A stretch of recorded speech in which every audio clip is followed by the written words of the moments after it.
नमस्कार मित्रांनो, knowledge first var तुमचे खूप खूप स्वागत आहे. या व्हिडिओमध्ये आपण महा टी परीक्षेसाठी अत्यंत उपयुक्त बालमानसशास्त्र व अध्यापनशास्त्र मागील वर्षीचे सराव प्रश्नसंच पाहणार आहोत. प्रश्न पहिला, मानवी वर्तनाचे शास्त्र अशी व्याख्या कोणी केली होती? बरोबर उत्तर आहे पर्याय क्रमांक 1 वॉटसन. मॅकडोगल यांनी मनाचा अभ्यास करणारे शास्त्र म्हणजे मानसशास्त्र अशी व्याख्या केली होती आणि वॅटसन यांनी मानवी वर्तनाचे शास्त्र म्हणजे मानसशास्त्र अशी व्याख्या केली होती. प्रश्न दुसरा, एखाद्या मोठ्या समूहाचे वर्तन काही प्रसंगात कसे घडेल याच्या अंदाजासाठी टिंबटिंब पद्धती अत्यंत उपयुक्त असते. बरोबर उत्तर आहे पर्याय क्रमांक 2 सर्वेक्षण. एखाद्या मोठ्या समूहाचे वर्तन काही प्रसंगात कसे घडेल याच्या अंदाजासाठी सर्वेक्षण ही पद्धती अत्यंत उपयुक्त असते. जीवन वृत्तांत काही व्यक्तींच्या वर्तनाचा सखोल अभ्यास करण्यासाठी किंवा एखाद्या व्यक्तिसमूहाचा सूक्ष्मपणे अभ्यास करण्यासाठी ही पद्धती वापरली जाते. प्रश्न तिसरा, कातड्याच्या निर्जीव पट्ट्याला अंधारात साप समजून आपण घाबरतो हे टिंबटिंबचे उदाहरण आहे.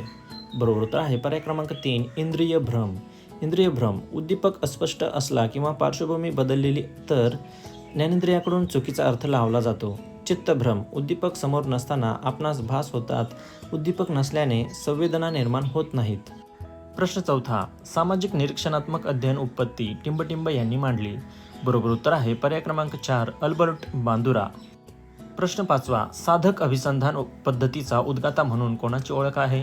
बरोबर उत्तर आहे पर्याय क्रमांक 2 B.F. स्किनर. प्रश्न सहावा, कवी, लेखक, कलाकार, चित्रपट यातील कल्पना टिंबटिंब प्रकारच्या असतात. बरोबर उत्तर आहे पर्याय क्रमांक 2 सृजनात्मक किंवा सर्जनात्मक. कवी, कथाकार, चित्रकार, नाटककार, शिल्पकार इत्यादी आपली कथा सादर करताना अन्य अनुभव अशा कल्पना साज चढवतात. उदाहरणार्थ नाटककार, चित्रकार यांच्या कल्पना. प्रश्न सातवा, खालीलपैकी कोणती मुले विशेष गरजा असणारी नाहीत ते सांगा. बरोबर उत्तर आहे पर्याय क्रमांक 4 अध्ययन क्षमता असलेली. विशेष गरजा असणारी मुले, विकलांगता म्हणजे जन्माच्या वेळी अथवा नंतर झालेल्या अपघातामुळे झालेली कायमची किंवा तात्पुरती शारीरिक मानसिक कमतरता होय. प्रश्न आठवा, बुद्धिमत्ता म्हणजे बदलत्या परिस्थितीत नव्या गरजा भागविण्यासाठी वेगवेगळ्या प्रकारे विचार करण्याची शक्ती असे टिंबटिंब यांनी म्हटले. बरोबर उत्तर आहे पर्याय क्रमांक 1 विल्यम स्टर्न. बुद्धिमत्ता म्हणजे बदलणाऱ्या परिस्थितीत नव्या गरजा भागवण्यासाठी वेगवेगळ्या प्रकारे विचार करण्याची शक्ती. गेट्स यांनी बुद्धिमत्ता म्हणजे अध्ययन क्षमतांचे संयुक्त संघटन अशी व्याख्या केलेली आहे. विल्यम जेम्स, सापेक्ष दृष्टीने नव्या परिस्थितीशी यशस्वीरित्या समायोजन करण्याची क्षमता म्हणजे बुद्धी. प्रश्न 9वा, शैक्षणिक बुद्धिमत्तेला भावनिक बुद्धिमत्तेचे सहाय्य असले पाहिजे असा विचार कोणी मांडला? बरोबर उत्तर आहे पर्याय क्रमांक 4 डॅनियल गोलमन. प्रश्न 10वा, इसवी सन 1921 साली दक्षिणामूर्ती येथे बालमंदिर नावाची शिशुशाळा खालीपैकी कोणी सुरू केली?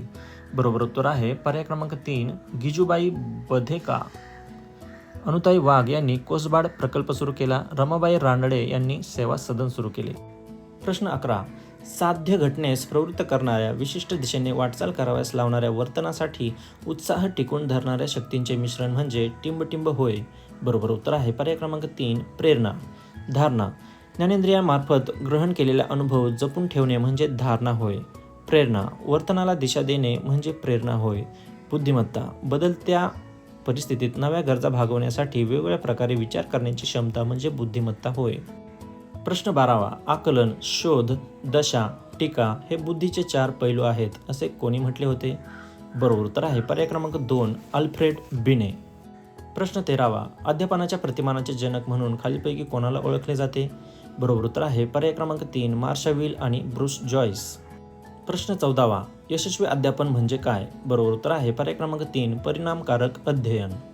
प्रश्न 15वा, बाह्य उद्दीपकासंबंधी मज्जातंतूमार्फत मेंदूकडे पोहोचवल्या जाणाऱ्या प्राथमिक स्वरूपाच्या मानसिक क्रियेला काय म्हणतात? बरोबर उत्तर आहे पर्याय क्रमांक 1 संवेदना. प्रश्न 16, कोणतीही गोष्ट जाणून घेण्यासाठी मनाने केलेली धडपड म्हणजे टिंबटिंब होय. बरोबर उत्तर आहे पर्याय क्रमांक 3 अवधान. कोणतीही गोष्ट जाणून घेण्यासाठी मनाने केलेली धडपड म्हणजे अवधान होय. विस्मरण, ग्रहण केलेल्या अनुभवांचे स्मरण न होणे म्हणजे विस्मरण. स्मरण, गतानुभवांचे पुनरुज्जीवन म्हणजे स्मरण होय. कल्पना, वास्तवातील प्रतिमांची जुळवाजुळव करून नवीन रचना तयार करणे म्हणजे कल्पना होय. प्रश्न 17, विकास अवस्थेतील वयोगट 6 ते 12 वर्ष या कालावधीला काय म्हणतात? बरोबर उत्तर आहे पर्याय क्रमांक 2 किशोरावस्था. शैशवावस्था 1 महिना ते 2 वर्ष. बाल्यावस्था 2 ते 6 वर्ष. किशोरावस्था 6 ते 12 वर्ष, पौगंडावस्था 12 वर्षे ते 14 वर्षे.